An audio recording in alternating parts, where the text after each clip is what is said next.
앞서 현장 영상으로도 보셨지만 코로나19 사태가 장기화되면서 어려움을 겪고 있는 곳이 한두 곳이 아닙니다. 특히 노인과 장애인 등 재난에 취약한 사람들을 지원하고 또 공공의료를 강화하자는 목소리가 나오고 있는데요.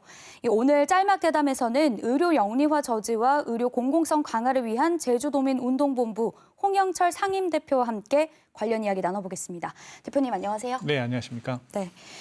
코로나19 극복을 위해서 재난 취약계층 지원 대책을 촉구를 하셨습니다. 네. 여기서 말하는 취약계층에 대한 범위는 어느 정도고 또 어떤 대책이 나와야 된다고 보시나요? 네, 제주도가 관광 산업이 많고 코로나19로 관광객들이 줄면서 이 관광업에 계신 네. 식당이라든지 이런 관광지를 운영하시는 그런 쪽에 지원이 좀 필요하지 않나 하는 얘기들이 많이 나오고 있어요. 반면에 네. 우리 그 취약계층이라고 할 수 있는 그 비정규직 노동자라든지 아니면 비수급, 그러니까 수급을 받지 않는 빈곤층들, 또 영세 자영업자들 이런 부분에 대한 고려라든지 지원책들이 아직 보이지 않고 있어서 네. 저희가 이런 부분에 대한 지원이 지금 필요하지 않나. 그러니까 아직까지는 제주도에서 관광 산업 쪽의 문제만 지금 제기하고 있기 때문에 네. 좀 더 눈을 넓혀가지고 범위를 확장해야 된다 하는 그런 말씀을 드립니다. 네.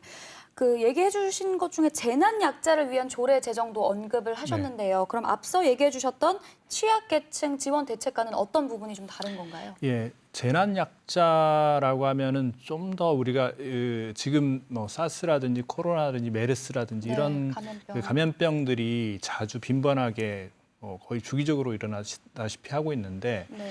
이런 것들에 대한 사전 대비가 좀 필요한 것이고 제도적인 장치로서 조례가 필요하다는 것인데 네.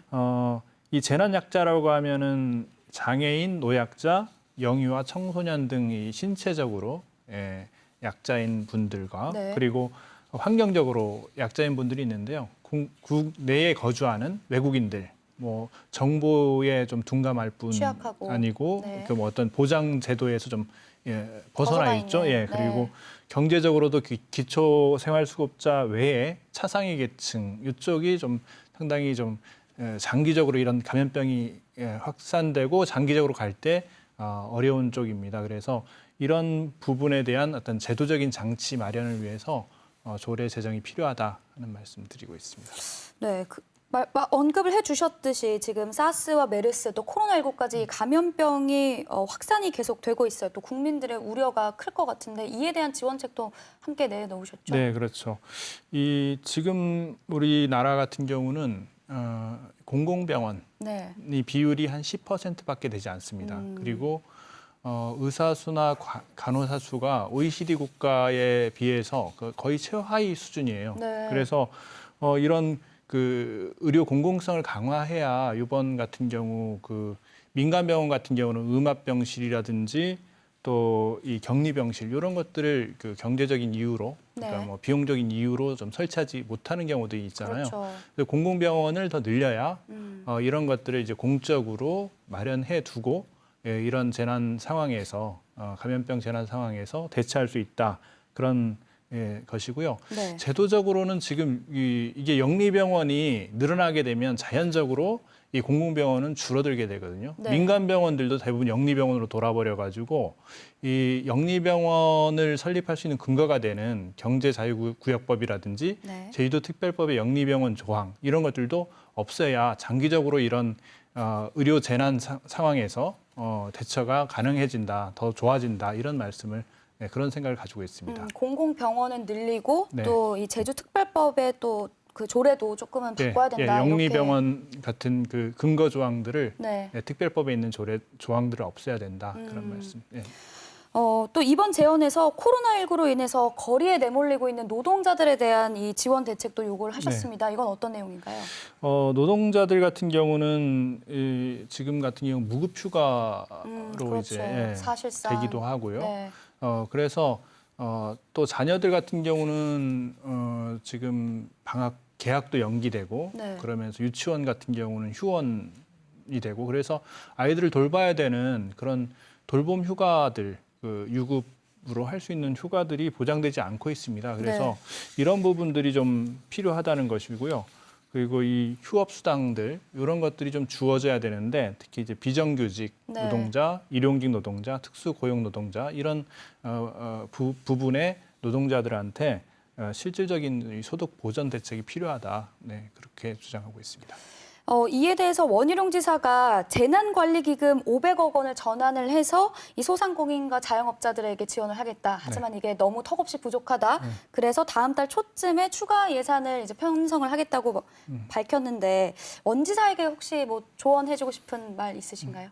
앞서도 말씀드렸지만 이 소상공인하고 자영업자라는 그 부분이 네. 상당 부분 이제 관광 계통에 있는 그런 쪽에만 좀 특히나 치우쳐 그렇죠. 한정돼 네. 있기 때문에 좀 더 광범위하게 이제 취약계층들 어디가 이제 지원이 필요한지 네. 폭넓게 바라봐야 되고 당연히 말씀하신 것처럼 그렇게 그에 따른 지원을 확대하려면 예산도 더 확보해야 되는 게 맞다고 보고 있습니다. 다른 이 지방자치단체를 보면은 자체적으로 기본수당을 뭐 지급하는 경우도 있고 또 어느 곳은 뭐 1인당 얼마 이렇게 금액을 책정해 놓은 경우도 있고요. 또 일회성으로 한 번에 다 주는 경우도 있고 뭐 나눠서 주는 경우도 있고 굉장히 다양한 이제 지원책들이 나오고 있는데 대표님이 생각하시기에는 어떤 방법이 가장 효과적이라고 생각하시나요? 지금도 보면은 이 코로나19 사태가 상당히 길게 가고 있죠. 네, 그래서 장기화되고 일회성으로 있습니다. 이게 지급하기보다는 네. 장기적으로 좀 나눠서 주는 게 바람직하고요.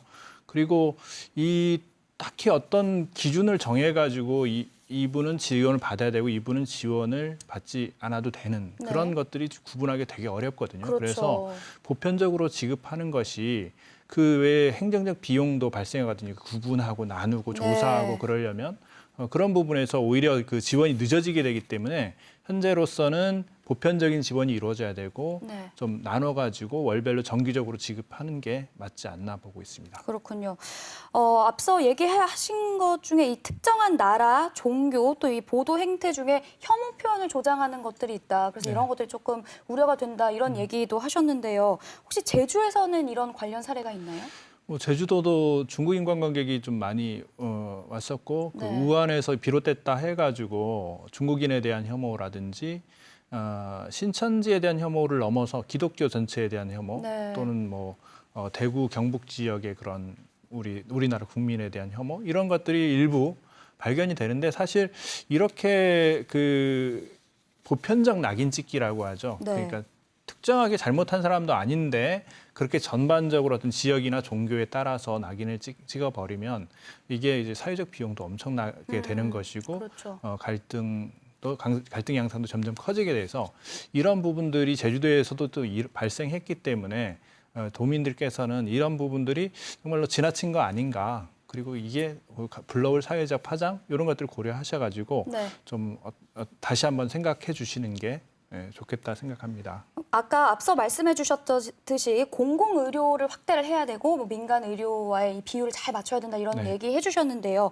장기적으로 공공의료 강화하는 방안 어떤 게 있을까요? 일단은 지금 뭐 제주도 같은 경우는 의료원 중심으로 돼 있죠. 의료원이나 네. 보건소 중심으로 돼 있기 때문에 그런 부분들을 좀 확대를 해야 되고요. 네. 특히 이제 국립 병원들 이런 것들도 많이 이제 확충을 해야 되는 것들이 이제 우선적인 과제고요. 네. 그것들도 만약에 좀 부족하게 될 경우를 대비해서 민간 병원들도 어느 정도의 그 확장할 수 있는 그런 시스템들을 마련을 해야 된다고 봅니다. 그리고 네. 앞서 말씀드린 것처럼 이 영리병원이 들어오다 보면 자연적으로 이제 공공병원은 축소되고 민간 병원들도 영리병원으로 돌아서게 되거든요. 네. 이번에 미국에서는 이제 검사 비용이 400만 원 뭐 이렇게 한 번 이 코로나 검사를 받는데 그렇게 들었다고 하더라고요. 그래서 이런 것들이 이게 영리병원이 되면서 우리가 이후에 이제 이런 이 의료적인 혜택이라든지 기본적으로 받아야 될 그런 부분들이 영리병원이 늘어나면 안 되기 때문에 네. 그 경제자유구역법이라든지 앞서 제주도 얘기해 특별법에 주셨던, 네. 그런 부분들을 이번 계기를 겪으면서 한번 이제 검토를 해서 네. 삭제해야 된다. 그런 말씀드리겠습니다. 마지막으로 이 제언을 한 거를 저희가 확인을 해보면 일부 전문가와 정부, 지자체뿐만 아니라 사회 구성원 모두가 참여를 해야 된다 이렇게 얘기하셨는데요. 어떤 뜻으로 말씀하신 건가요? 어쨌든 지금 정부에서도 많은 노력을 하고 있고요. 뭐 외국에서는 우리나라가 이제 의료진뿐만 아니고 이제 국민들이 이런 협력을 해가지고 좋은 이제 이 코로나 극복의 모범 사례다 이런 얘기들이 나오고 있는데 사실 이제 국민들의 협조 이런 것들이 네, 진짜 중요하죠. 기본 매우 중요하기 때문에 특히 뭐 요즘 사회적 거리두기 또는 물리적 거리두기 이런 표현들도 나오고 있는데 이게 이제 국민들이 요 극복을 같이 네. 힘을 모으는데 가장 중요한 부분인 것 같습니다. 그렇군요. 얘기해 주신 대로 노인과 장애인 등 또 재난에 취약한 분들을 위한 실질적인 대책 꼭 마련됐으면 좋겠습니다. 오늘 말씀 여기까지 듣겠습니다. 고맙습니다. 네, 고맙습니다.